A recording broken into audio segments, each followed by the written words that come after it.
Hi, everyone. Good morning, good afternoon, good evening, wherever you are in the world. It's very nice to have all of you here. We're just giving it a few seconds for more people to connect onto the Zoom and connect with us. As we're waiting, we would love for you to put in the chat where you're calling in from so we can see the diversity of the participants in the Zoom room. So you can please start meeting each other in the chat. Today, we're going to be doing a session specifically on greening STEAM education and featuring three outstanding educators that have been working with us across our network, across different programs, really focusing on the practical ways with which SDGs can be integrated into STEAM subjects, taken really from our new publication, the Greening STEAM Education Guide. So this publication is part of a project that we are working on with Siemens Energy to really train teachers and students on renewable energy and the energy transition through gamified curricula. The project is called Schools for Goal 7. And over the past 8 months, we've had a variety of educators through our educators committee and also throughout our global network supporting us with the creation of courses and resources for this project. So we're really excited as we go into the next year to be sharing these resources with the wider global schools community and beyond. So we're really excited to have you here. So the agenda for today is first we're going to hear from Lucia Vasquez, just setting the stage a little bit for the presentations. And then we're going to have three panelists presenting their practical activities, really explaining what we mean by greening STEAM education. We'll have Lizzie Maringi. She's going to be presenting different STEAM activities and SDGs for upper secondary education. Elena Martelli will be talking about specific activity on tidal power and harnessing the energy of sea currents. And then Dorothea Mueller will be talking kind of about the arts piece through our Tech Museum of Time activity with our Ages of Globalization course. So I will turn it over to you, Lucia, to get us started. Thank you, Amanda. Hello, everyone. Thank you so much for being here on a Saturday. We hope you find this session interesting. I see some of the teachers who have already participated in our program.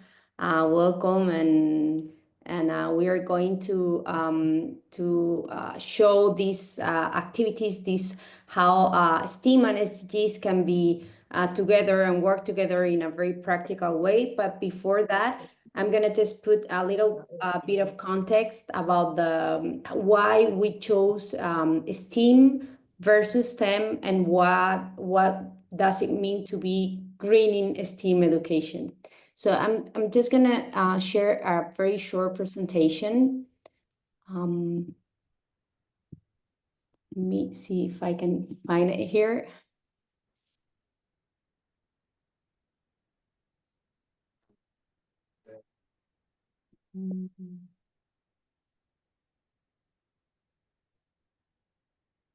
Okay, I'm arriving.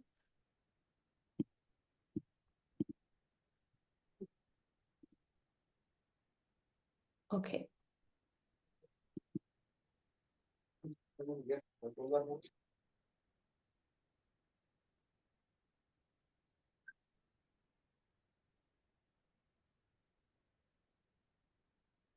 Can you see it? Perfect. So I'm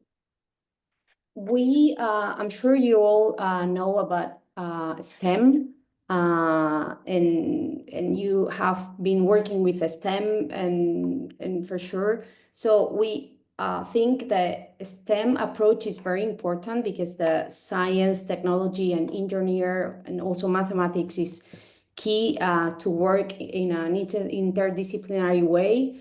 Science is about curiosity, experimenting, exploring, that has to do with SDGs a lot. Then technology, it's impossible to know about technology if you don't to navigate in today's world with all these digital innovations. Engineering is going to give students engagement with real-world challenges by designing and testing solutions for, in this case, sustainable energy system, and you're going to see some practical examples about that. In math, it's crucial for logical thinking. We know that, but we alongside with the teachers committee, and Lizzie is one of our members here. We were discussing that STEM gives you all these skills and competencies, but we really want to have an holistic approach as the 2030 agenda does. So for that, we will need to include in this guide and these activities the A for STEAM. And the A, it's not only arts, it's also arts, but it's beyond that. The A is going to represent all artistic and human-centered fields, and it's going to give this, as I say, this general overview, this integrated vision of the world.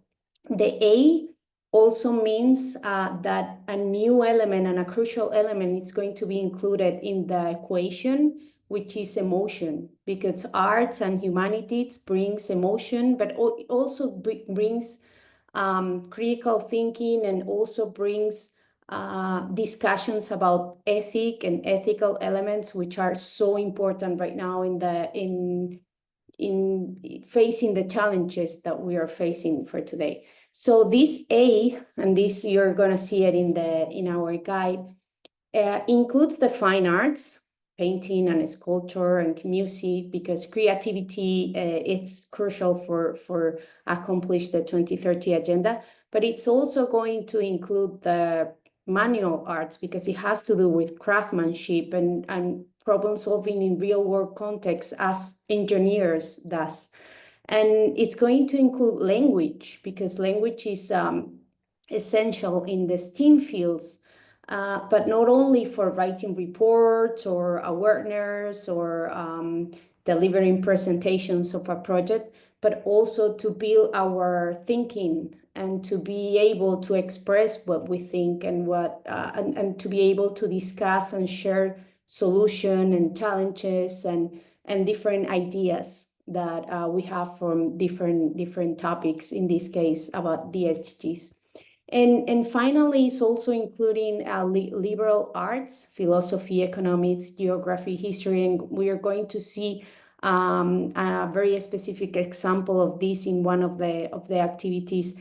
And these liberal arts are about these cultural, ethical, economic, and social spheres of influence that we were mentioning before.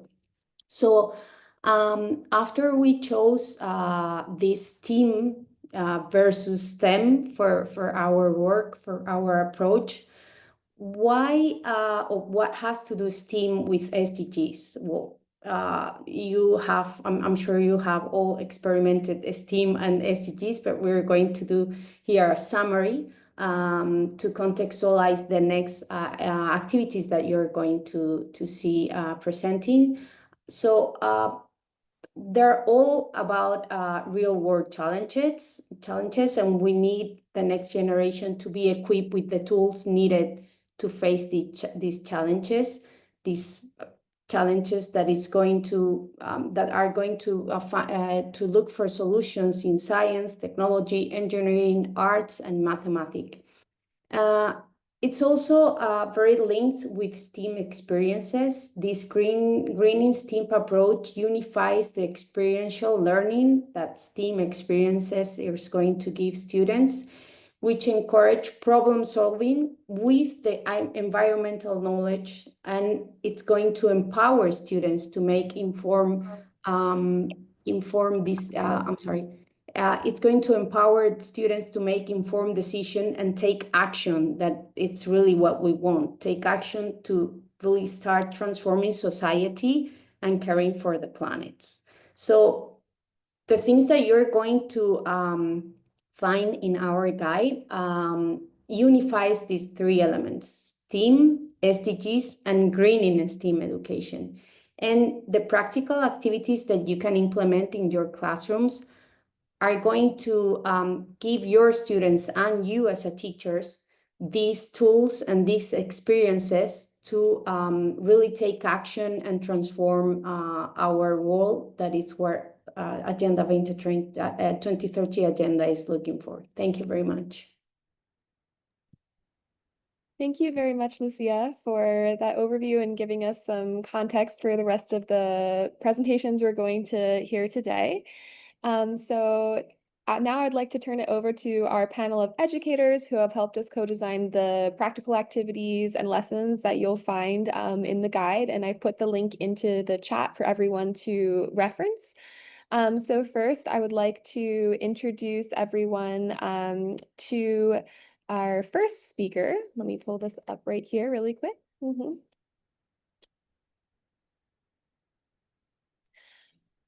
Okay, our first speaker is Lizzie Maringi. She is a mathematics educator and educational consultant, really focusing on curriculum building and a systems innovator, doing a lot of work across her school, also beyond math, but also on STEM education across the UAE where she works with her students.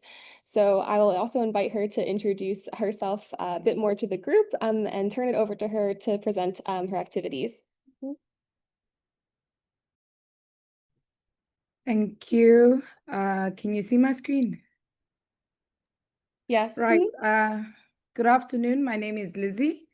I am a maths teacher. I teach in an applied technology school in the UAE for local Emirati students. And I am passionate about three things. One, education as a whole. Two, sustainability. And three, tech integration into education. So to be able to use the three things I'm passionate about in my career is a big, great thing for me. I just want to quickly talk about the two activities that I contributed to the Greening STEM Teacher's Guide. The first one is the building bridges. So in the guide, it's set out as a lesson plan, but initially when we did this in our school, it was a project that the students had to build within a space of about 4 weeks, where they spent about 2 hours each week to get it done. For the boys, they had the bridge. The girls insisted on something a bit different, and we'll discuss the girls' initiative later, but let's start with the bridge. The idea was to teach the students about real-life application of engineering and math skills, and at the same time bring in an SDG element to it, because nowadays in the UAE especially, there's a big hype about sustainable infrastructure that's being built with sustainable raw materials. So we set up the activity where the students had to design a bridge, and then after that, they had to explore recyclable waste materials to design and create it with. They could use a 3D printer to create the bridge, but only if they used recycled material for the 3D printer. So the 3D printer can take in recycled plastic instead of a fresh cartridge with fresh plastic. They had anything within their disposal from their homes, in their classes, whatever they could do. The lesson plan has been adjusted so that you can actually do this in class, participate with the students, brainstorm with them on what designs are viable, what materials can they use, what do they have available, what can be scaled up to a real life bridge, and what would not be scaled up. So for example, if you used aluminum cans, that would not be practical to scale up in real life. But if they used other materials or whatever materials they can use, and if they reinforce with other building materials available, they could use that in real life. There's the testing of the prototype. So with the testing of the prototype, we went to the engineering lab and they put weights on their bridge. And the goal is which bridge can take the most weight. So each round, we started off with 1 kilo, 2 kilos, until eventually all of the bridges break. But by then you will have tested to see which one could take up the most weight. I think the students found this more exciting because you could tell the students would put in more effort in their prototype compared to those who didn't. And then, practically speaking, building the prototype takes time, so you don't necessarily have to build a prototype. They can render it. If you have access to technology, they can render it in 3D. And based on what they've rendered, you can also ask practical questions on how they think the distribution of forces could be done across, that's the physics aspect of it, across the bridge, which pillars, which aspects of it could take forces, what would make it break, and explain why. That was the first activity. The second activity we designed was the sustainable homes. This was for grade 9s. And it actually came about, the idea of this activity came about because we were doing 3D shapes in maths, and the students don't like the topic. And basically, all it takes is just knowing the formula, being able to plug in the values and generate the answers. So we then decided to make it a bit more fun for them. And what we did was to give them this assignment on how to create a sustainable home. Because we are a tech-based school, we used a lot of technology for this particular assignment, but the students can use anything. It doesn't have to be heavy tech-based. We use Tinkercad, which is a designing tool. But later on, a couple of my students actually did the same project on Minecraft. So they created a blank world and created the same sustainable home on Minecraft and added features on it. With this one, the idea, like I said, was 3D shapes. So they still had to calculate volume and surface area of whatever they built. And then also we added another aspect of built surface area, because it could be a home, it will have a backyard as well. The backyard is part of the home, but it's not part of the built surface area. So they had to calculate the built surface area of the house itself and then the surface area of the entire home. This was a particularly interesting one because as a teacher, I learned more from my students with this particular one compared to what I thought I knew. So I was expecting everybody to put in the normal features, your solar panels, but the students came up with smart home solutions to control ACs because the Middle East is extremely hot. So they had devices to control the ACs, to control water. And then instead of solar geysers, which everybody would expect them to put in, the students actually adjusted the pipes of the water to be on the outer walls of the house so they could be heated by the sun. So they put a stop gauge on the pipes at the start and at the end. Water flows into the pipe. They close the pipes and let the sun heat the wall, which heats the water into the pipes. And then eventually the water, apparently when you take a shower, is hot. But all of this was done through solar energy without using solar panels, and it was supposed to be cheaper. Testing of this, the students, so we divided this project into 3. There was the design part of it where they had to do sketches and integrate SDGs and sustainable features within their home. And then there was the actual rendering, because they had to build it either in Tinkercad or in Minecraft. Once they were done, we introduced a third aspect to allow them to present, and that's where we used this criteria to assess them. For this part, we had input from the English department.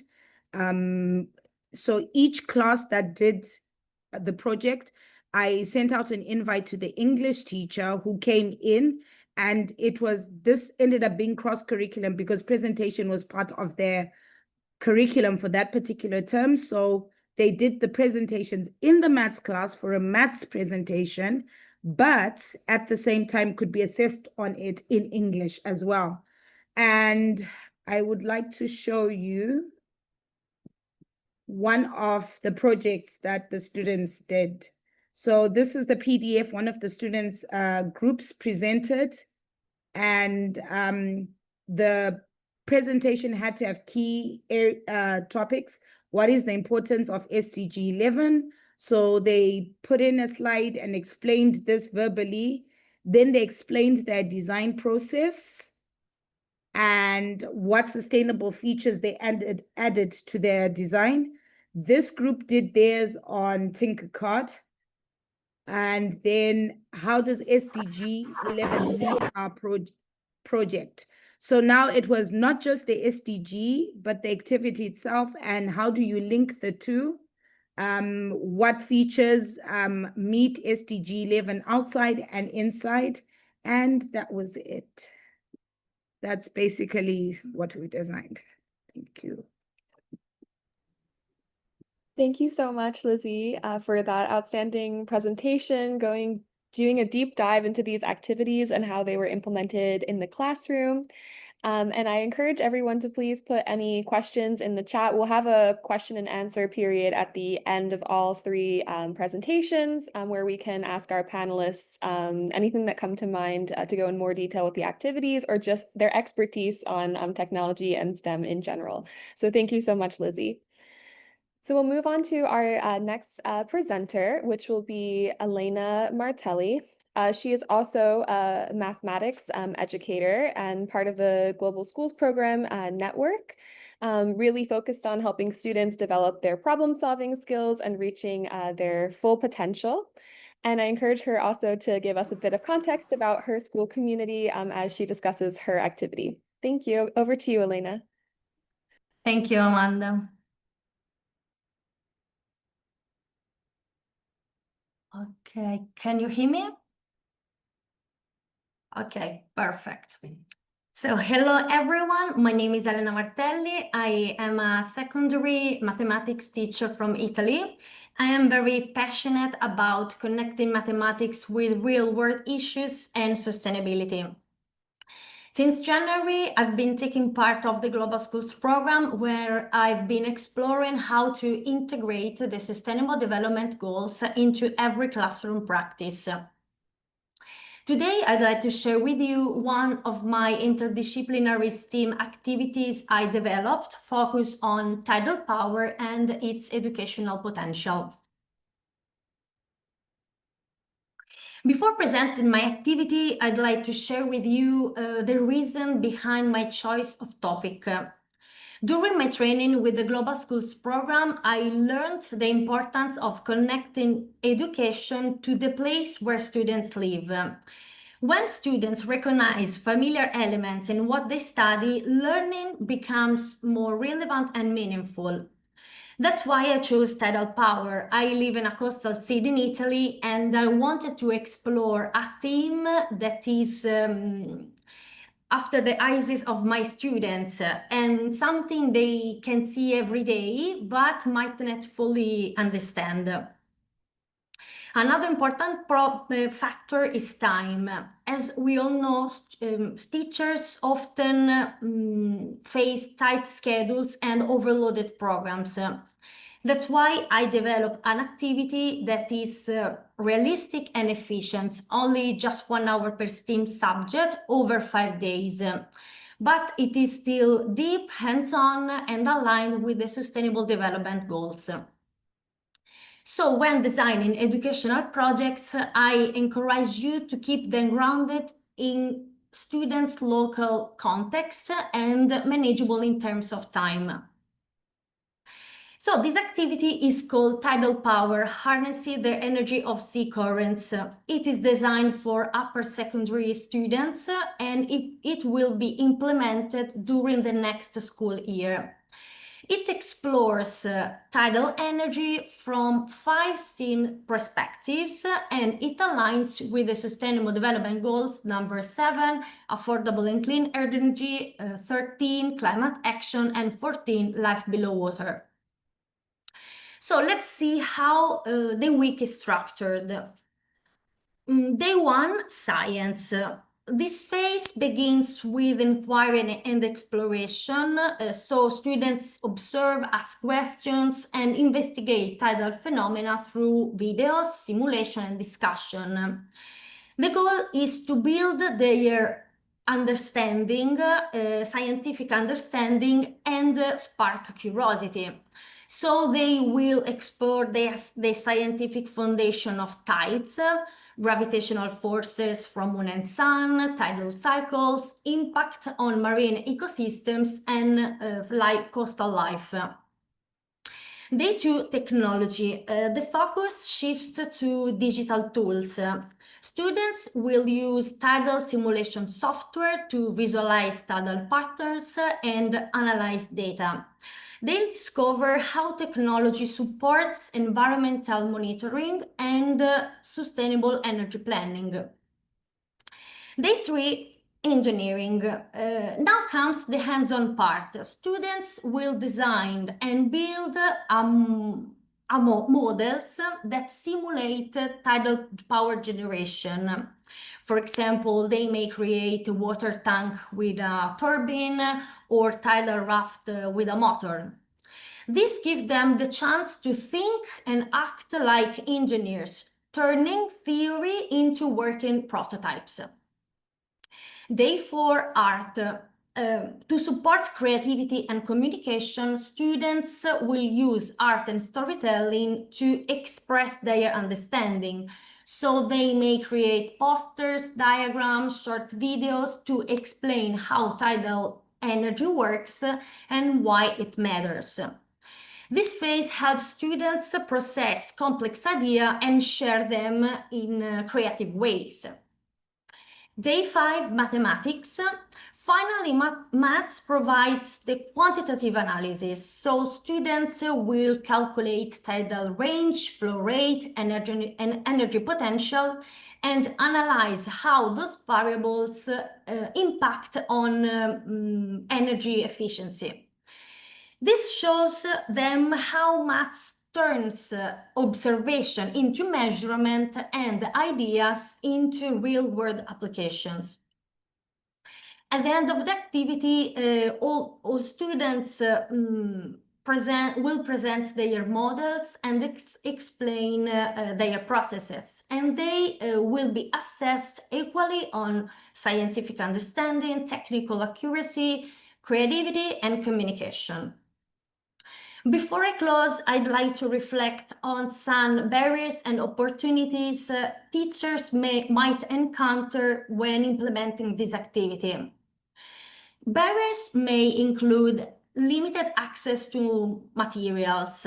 This activity is highly flexible, so it can be adapted with using recycled or low-cost materials. Another problem could be time.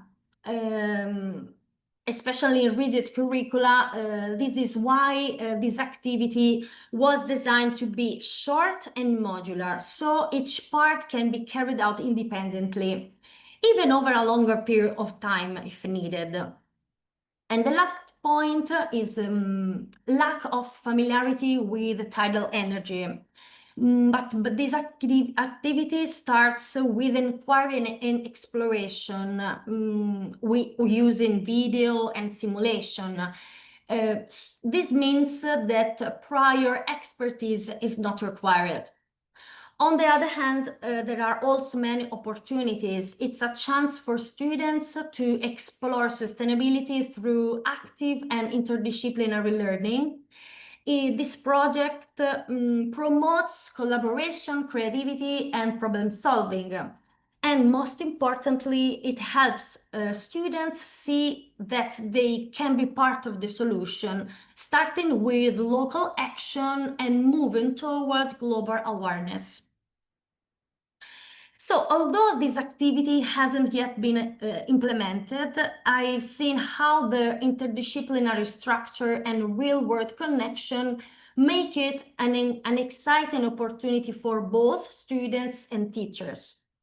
By exploring a topic from multiple angles, science, technology, engineering, art, and mathematics, students learn that solving global challenges requires collaboration across disciplines.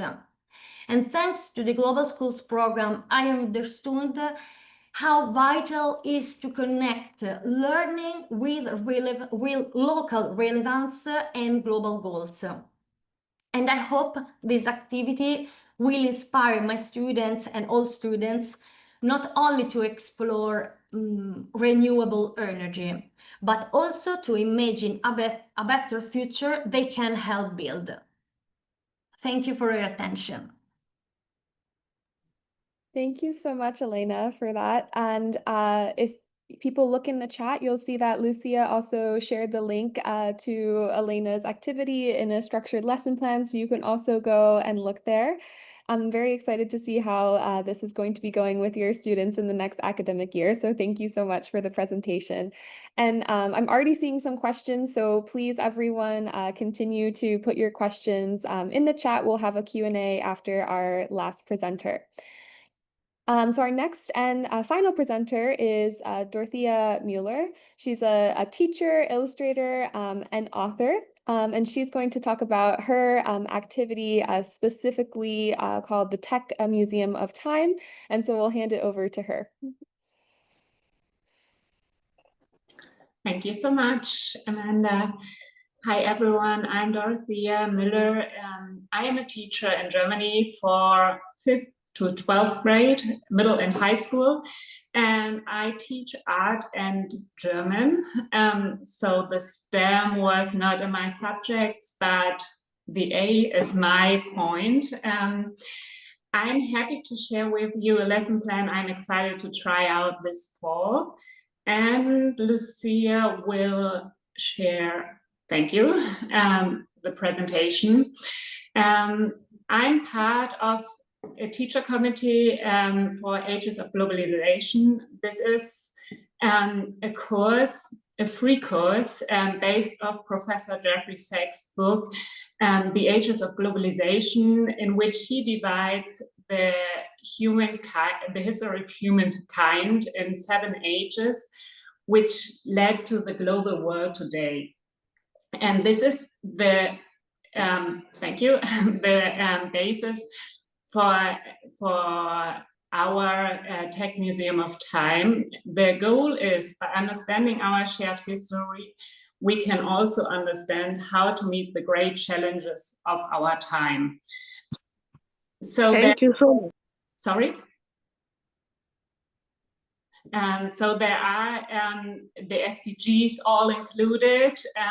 And if you want to take a closer look to Ages of Globalization, it's a great course, but it takes a whole year. And we try to separate the Tech Museum of Time into a smaller,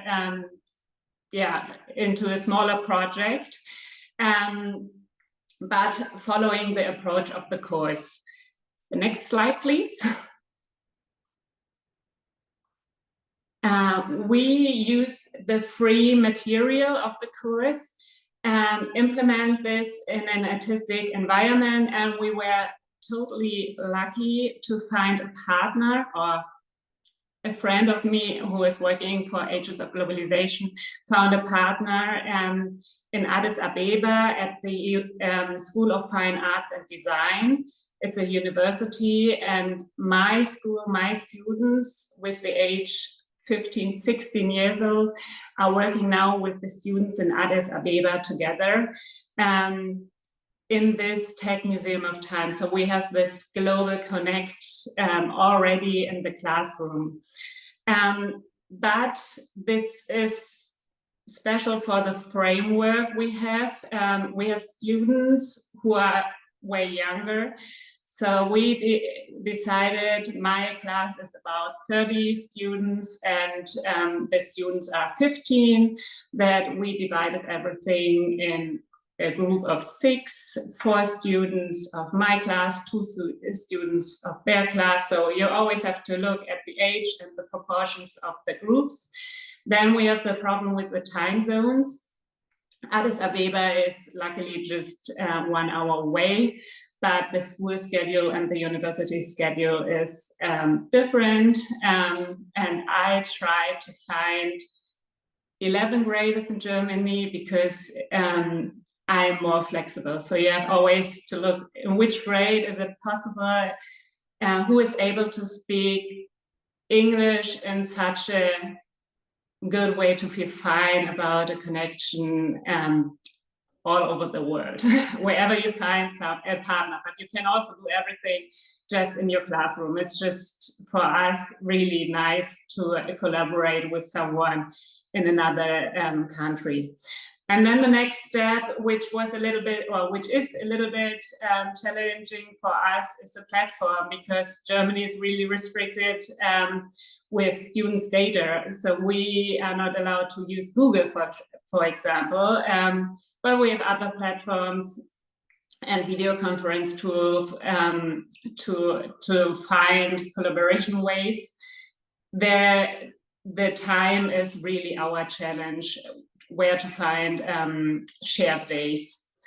And the accessibility of tech is, for a project like this, of course, really the challenge, especially what I explore during my work, especially with students in Africa, because there are a lot who have bad internet connection or whatever. And in our school as well in Germany, they are about to have really good material, but not everyone is having this good material. So it is a challenge to work all over the world, but this is our goal, to connect students and to step out of their little community and really explore the whole globalized world.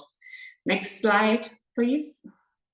The whole lesson plan is based on the design thinking approach, and you can see all the 5 steps later in the next slide. Yeah, so on the left you can see the 7 H's of globalization, which are designed by Professor Jeffrey Sachs. We are now in the digital age, and all the ages are, the former ages were to make a better world, and now we are on a tipping point. So we can destroy our world, or we can create a better world. And this is what we have behind us, or what we should have in our mind. We look in all the ages, and there are groups who are working with all of those different ages, and find out what was the tech invention which led to a more globalized world, and which was a good development, and reflect always, okay, what could be different to destroy the whole world, because we are now on this tipping point, and you can see it in the news all day that the world could be destroyed in a minute, more or less. So to make the students really reflect on what is their part, and what was the history of the development. So first we have to get this point to the students, and we are lucky that this free course is already invented, and they have a lot of material we can use. So we are doing an introduction of the topic, and the students should write some key points down and check the level of understanding, because at the moment everything is in English. There are translations for, I'm not sure, Amanda, but I guess for everything already, but I don't know in all languages. And we reflect on this topic with a few questions using Mentimeter, just to use a digital tool to share it with the students in Addis Ababa, because at the moment I'm just in my classroom with my German students. So first the introduction of the topic, and second is the introduction of the project. So after they got they get to know the topic, they learn what the project is about, matching with the Ethiopian students, and we have different group roles, and that everyone is that everyone all the time, and they get some homework to have some more time to reflect about the topic, just to give them a little bit more space thinking about this whole topic, because it's such a huge one, and I want to give them time if they have some problems with the English English material. Next slide, please. Then second is the first digital meeting. This is really a really tight framework. Perhaps someone from Agents of Globalization is with us, and it's important to get to know the whole team, to share contact information, and then going in smaller groups, discuss about the different Mentimeter results, because the students are doing the same, and perhaps reflection about cultural differences. And then the students can, they will get, and you will see it, the task, what they will have, and can start to plan ahead and plan the next steps and when they want to meet again, because the second digital meeting is based on the students' schedules and not in the classroom. And the big important thing is always to share the feedback with the teachers.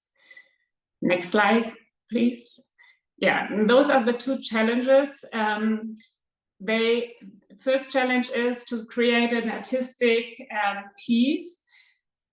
Each of the group is discovering one age of globalization, and they have to pick out one or two technological innovations from this age and bring this in an interesting artistic way for an exhibition. So they can make everything out of it. They are free in the material. It could be sketches, it could be prints, it could be sculpture work. They are totally free. It should be just something coming out of the age and bringing it into a new environment, and catch the interest of the visitor. Because, and this is the second challenge, the goal behind everything is a tech museum of time, and they are responsible for create an exhibition, probably online. We are not sure if there could be some offline version as well because of this Ethiopian-Germany exchange.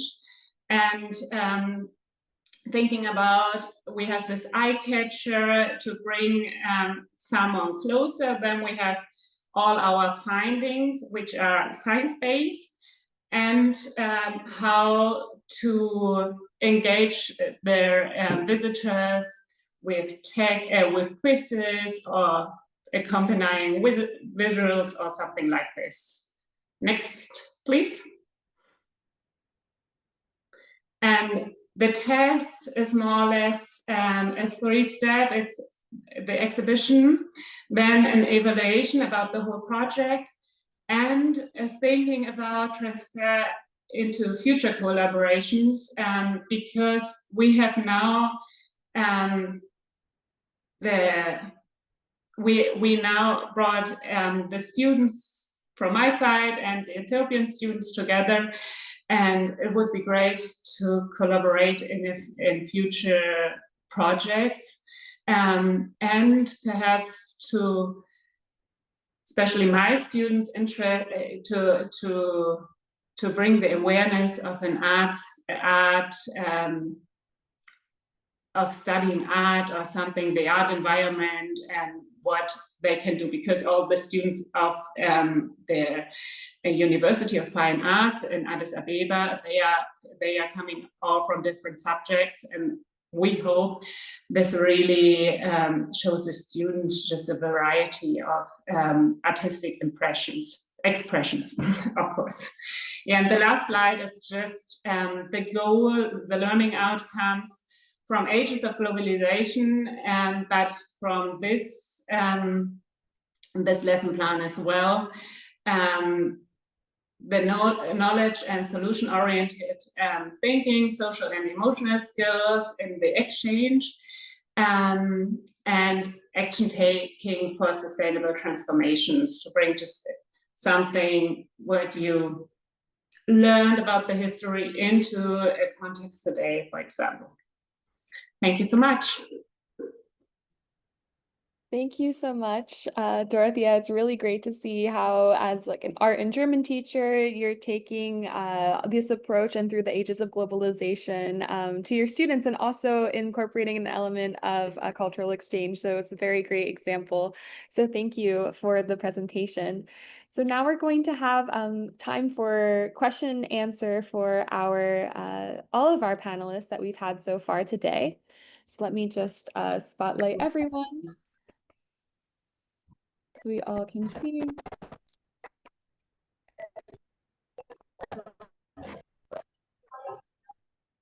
So there are some questions that are individual to the presenters and then some for the whole group. So I will start with the individual questions. So we have one for you, Lizzie.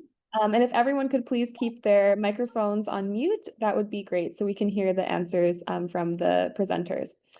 So first, over to you, Lizzie. The question is on the interdisciplinary approach of your activities. And if you worked with all or some of the English and math teachers, and how did you really plan and decide on what would be addressed by you versus the other subject teachers? And how did you really create these lessons across disciplines? Thank you. So in our school, we have something that's already in place. Every term, students have to conduct a stream project, and it's interdisciplinary. So the structure is already in place within our school, but I could give you tips. If you're going to run a project that you need help from other departments, you have to understand that you're the lead and everyone else is a support. So you create the plan for what you want assessed within your lesson, your subject, and what you would like assessed by other subject teachers. And then have a quick informal discussion with them about, is it within their curriculum? Are they able to assist? Can they suggest adjustments so that it's in line with what they're teaching for that term? A lot of the work is going to be on you as the teacher, and very little of the work is going to be done by the supporting teachers from the other subjects, because they are in essence just supporting you as you lead the project. Thank you so much for that answer. The next question, I'll go over to Elena. So your activity really had a high level of mathematics understanding, and of course you are a mathematics teacher. So how are you ensuring that the students know all of the math needed to then complete your activity and the title project? Thank you for the question. This activity starts with inquiry and exploration. So maybe they start building their understanding about tides and energy. Later, when maybe we move to the math teacher, I will guide them step by step and maybe provide examples. So it is not necessary to have a high level of advanced maths. So maybe we can just they can just have basic skills, for example, like using formulas and reading graphs. And I truly believe in scaffold their learning, and they have to discover by themselves step by step. Thank you. That sounds great. I'll give one of these questions to Dorothea and then bring it back for some group questions because we have some amazing questions in the chat. So Dorothea, there was one question about examples to integrate these strategies of the SDGs and STEAM into English departments. And since you're a German teacher and also teach language, it would be really interesting to hear how you're incorporating some of these things, not only into art, but maybe into your German lessons. This is really challenging because everything will be in English. And I thought more about integrate this with our science teachers and work with them together. Because everything of the project is in English, and I'm not sure how to integrate this in the German lessons. It is more to break it down perhaps for the environment here in Germany and present it for younger students who are not able to speak English as good as it would be necessary, and to create perhaps small museum explanations, small texts, what you have to think about in transform something like a global idea into a short museum text. This could be something in German, but the main project is more tech and for the science department and the art department for an exchange, I guess. Thank you so much for that. There was also a comment in the chat that people really liked your presentation. I think you did it on Canva, correct? There was a question on what software you used.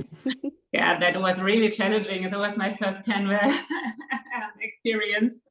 And I just have an iPad at the moment, but it was Canva. Okay, great. Thank you so much. That's great. So I'm going to combine some questions here for all of the presenters. So the question is, what are the challenges that are possibly faced in executing these STEAM projects? And some other things that have come up in the chat, we're exploring if some of these projects are financially feasible, some questions about time. What if you don't have enough time to finish these things? So maybe you could touch on those things and also talk about other challenges. If I'll let anyone go first.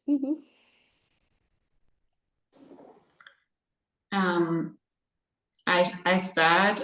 We have just the challenge with what I tried to explain in the framework at the beginning, that we have different time zones, different times where I meet my students and my partner in Ethiopia meet his students, and we don't.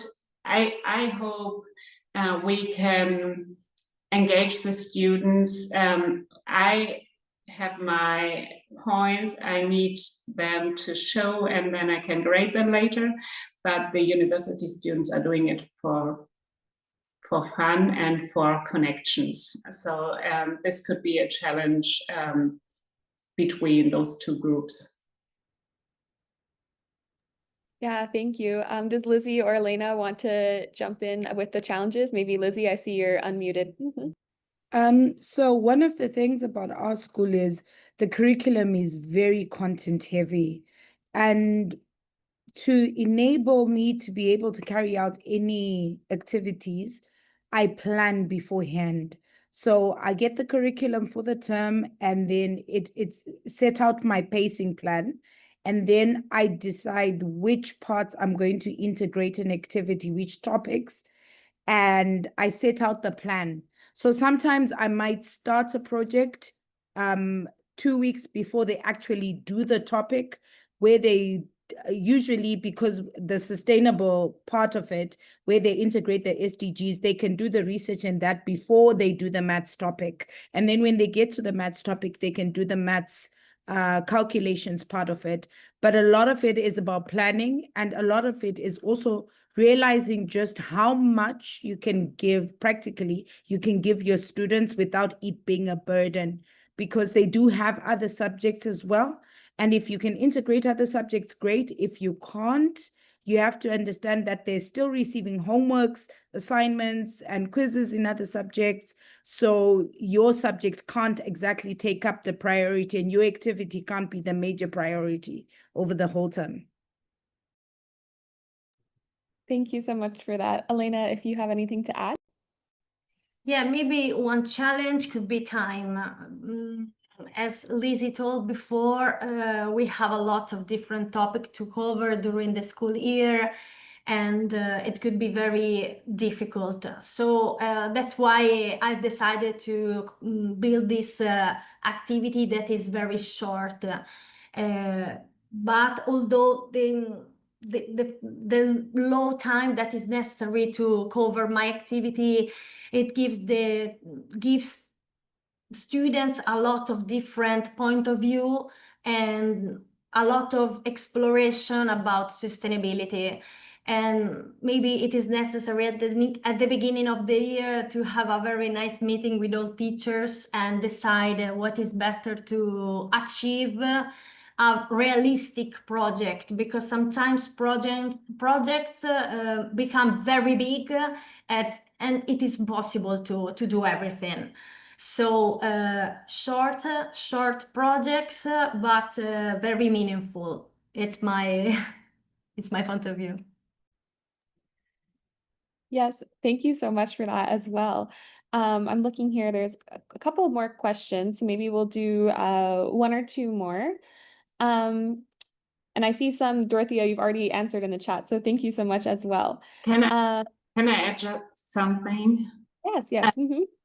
Because my project is a really long project. I give this a lot of time, and I'm thinking if you have a really cool project, I, as a teacher, want to focus on this, because I guess for the students, this could be something in the year which they hopefully keep in mind, because it's such a special project. It's not like a usual class project. So I guess as a teacher, I try to make a separation. What is the most important I want to transfer this year, and then I can take some more time.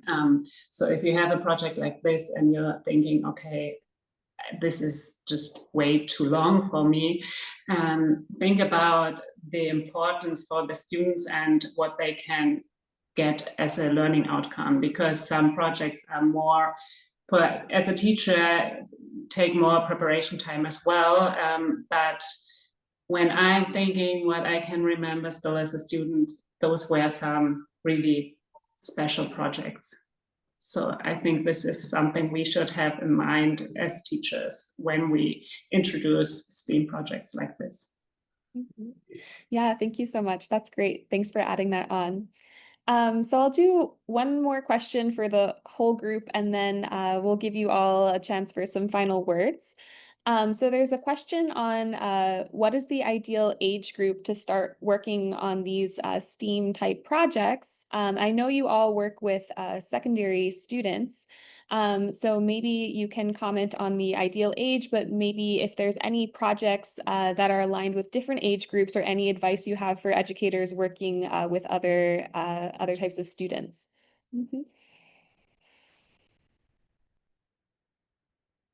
If anyone wants to jump in. Maybe. Oh, sorry. So about a year ago, I had the pleasure of mentoring a group of Global Schools Program advocates, and one of the teachers was in early years. And I actually had this moment of, I don't think you're going to do much, but she had a couple of activities that she had set up. And during the course of my interaction with her, I actually believe it's easier to set up STEAM projects with early years compared to secondary, because in secondary, the subjects are very defined. In early years, as long as they're doing some learning, it makes it easier. So you can actually do a STEAM project in any age group as long as they're going to school, I believe. Yeah, thank you so much. And just going off of Lucia's comment in the chat, if you go to our website, we have the activities separated out by primary, lower secondary, and upper secondary learners. So there are some for various age groups. Dorothea or Elena, do you want to add on to that? I have the same thought of Lizzie. Yeah, the best, maybe the best school is primary school, because this year I try to introduce some sustainability related activities in my classroom, but my students weren't used to think in this way. So it is necessary maybe starting before. Thank you so much. And that's the same for me. Great, great. That's exciting to know that you also have specific examples across your work where you've seen this, as you said, Lizzie, work in primary classrooms. So maybe just to give each of you a final 30-second word, any advice you have for teachers starting out or implementing these type of activities, where should they begin? So we'll start with you, Lizzie, your 30 seconds of final advice. Just to borrow something that I think Elena said, start small, start practical. It doesn't have to be super huge. It could be patterns using, I don't know, pieces of raw materials or something, waste recyclable materials, but start small. The ideas will get bigger as you go along, and they don't have to be all super exhibition products. The idea is just to get something done. Thank you so much. Elena, over to you. Yeah, thank you. I believe that bringing sustainability into STEAM education is not about teaching content, but it's about shaping the way students see the world. So, with very short activity is one step in the direction that we want, and I hope that all those activities can inspire curiosity, critical thinking, and a sense of responsibility. So, thank you so much. Thank you, Elena, and over to you, Dorothea. Thank you. Yeah, for me, the main thought I want to share is keep it open, because the outcome, for especially, I guess in art class, you should never define what the results should look like. You have an idea, you give them the idea, and then the students should feel this open space to create something. And if you give them too much in advance, you have just the same projects, and this is what it shouldn't be. So keep it open and keep it free for the students, and be curious about the outcomes as well as a teacher. That's what I really like about teaching art, to find the different ways the students find by themselves. Thank you.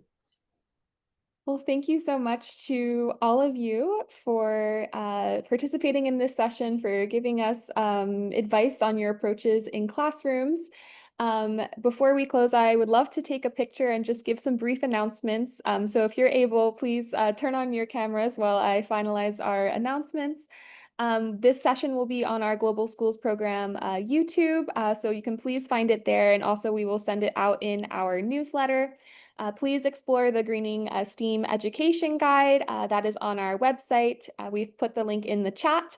And also, this is really a living document. A lot of these activities were sourced from our network. So if you also have activities that you want to contribute, we can also showcase them as part of the second edition of the guide. So feel free to send us your activities that we can showcase.